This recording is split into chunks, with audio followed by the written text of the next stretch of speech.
ఈ దేశంలో ఉండేటువంటి భూ సంస్కరణల ప్రకారం చట్టాల ప్రకారం బాజాప్తా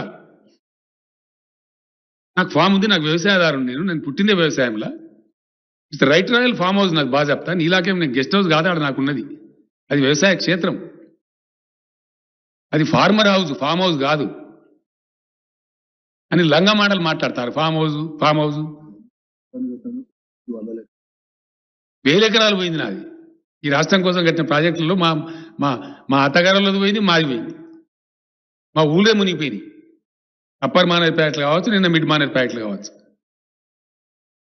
ఊళ్ళే మునిగిపోయింది. మాకు వారసత్వంలో వచ్చిన భూములు మునిగిపోతే మాకు అవకాశం ఉన్న కాడ కొనుక్కొని బాజాప్తా వ్యవసాయం చేసుకుంటున్నాము. మీరందరూ కూడా వచ్చినారు, నేను మిమ్మల్ని అందరినీ భోజనం పెట్టిన అక్కడ. నా ఫామ్ హౌస్ మీరు చూసిన విలేకరులందరూ, నేను దాచిపెట్టుకున్నాను. అది మీరందరూ వచ్చి నా ఫామ్లో కూరగాయలు తీసుకున్నారు ఆ రోజు. నేను ఆహ్వానించి మిమ్మల్ని లంచ్కి రమ్మని చెప్పి. నిజం కాదా ఇది? వాస్తవం కాదా? మీరు కూడా దయచేసి నేను ఏమంటే మరి ఎవరు ఏది చెప్తే అది రాసుడు కాదు.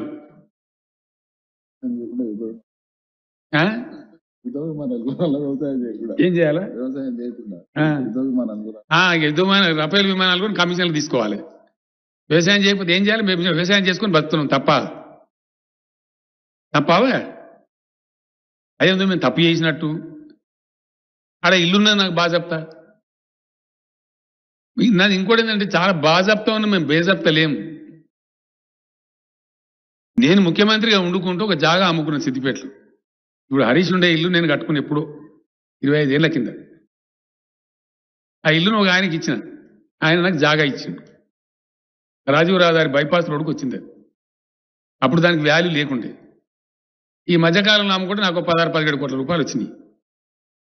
వస్తే ఏం చేసింది తెలుసా? నేను ఇప్పుడు నేను ఏదైతే ఫామ్ ఉందో నాకు, అక్కడ ఫామ్లో నా ఇల్లు ఉందో, పాత ఇల్లు ఊలగొట్టి అక్కడ 2.5 కోట్లు పెట్టి ఇల్లు కట్టుకున్నా. మిగిలిన డబ్బుకు బాజాప్తా 3,70,00,000 రూపాయలు ఇన్కమ్ ట్యాక్స్ పే చేసిన నేను. ఎస్, మేము దొంగ లెక్కల మీద బతకడం కాదు, బాజాప్తా బతుకుతాం. మేము బేజాప్తా బతకం. మాకు అక్కర లేదు దొంగ సొమ్ము. అందుకే మేము ఎవరికి భయపడం. నువ్వేం తాటాకు సప్పులు, నువ్వు నీ అద్దు నా అద్దులు నువ్వు నిర్ణయించడానికి నాకు అర్థం కాదు. నేను మళ్ళా చెప్తున్న, టీఆర్ఎస్ పార్టీకి, కేసీఆర్కు మాకు ఎవ్వడు బాసు లేడు. మాకున్నది ఒకే ఒక్క బాసు, మా తెలంగాణ ప్రజలు. వాళ్ళ ఆశలకు, వాళ్ళ ఆకాంక్షలకు, వాళ్ళ ఆశయాలకు అనుగుణంగా మేము పనిచేస్తాం. మేము ఆర్డర్స్ తీసుకుంటామంటే తెలంగాణ సమాజం నుంచి తీసుకుంటాం.